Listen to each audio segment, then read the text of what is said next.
இப்போல்லாம் ஈஸியா ஒரு பட்டன் அமுக்குனா போதும் எலெக்ஷன்ல ஓட்டு போட முடியுது. ஆனா 1000 வருடங்களுக்கு முன்னாடி எப்படி எலெக்ஷன் நடந்துச்சுன்னு தெரியுமா? 1000 வருஷத்துக்கு முன்னாடி தமிழர்கள் வந்துட்டு சோழர் காலத்துல ஒரு சிஸ்டமா ஃபாலோ பண்ணாங்க. கிராமத்துல நிர்வாகிகள் வந்துட்டு நியமனம் பண்ணணும் அப்படின்னா அவங்க வந்துட்டு ப்ராப்பரா எலெக்ட் பண்ணப்படுவாங்க. அதன்படி எப்படி எலெக்ட் பண்ணப்படுவாங்கன்னு பாத்தீங்கன்னா குடை ஓலை முறை அப்படின்னு சொல்லுவாங்க.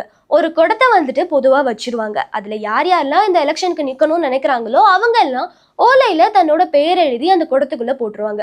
ஊருக்கு பொதுவா இருக்க ஒரு சிறுவன் வந்துட்டு அந்த குடத்துல இருந்து ஒரு ஓலை எடுப்பாங்க. அந்த ஓலையில யாரோட பேர் இருக்கோ அவங்க தான் பின் நாட்கள்ல கிராம நிர்வாகியா பொறுப்பேற்பாங்க. அது மட்டும் இல்லாம இதுக்கு நிறைய விதிமுறைகளும் இருக்கு. அப்படி என்னென்ன விதிமுறைகள் அப்படின்னு பாத்தீங்கன்னா, பொது காணிக்கை எல்லாம் கொடுத்துருக்கணும். அது மட்டும் இல்லாம இந்த லஞ்சம், ஊழல், வேற இந்த கிரைம்ஸும் பண்ணிருக்க கூடாது.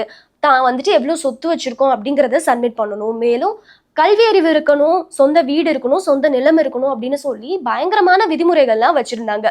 இப்போ வரைக்குமே இதை கொஞ்சம் ஆல்டர் பண்ணி தான் நம்ம யூஸ் பண்ணிட்டு இருக்கோம். 1000 வருடங்களுக்கு முன்னாடி எப்படி நம்ம வந்துட்டு ஒரு சிஸ்டம் கட்டமைச்சிருந்தோமோ அதே தான் இப்பவும் யூஸ் பண்ணிட்டு இருக்கோம் அப்படின்னு நினைக்கும் போதே ரொம்ப ஆச்சரியமா இருக்குல்ல.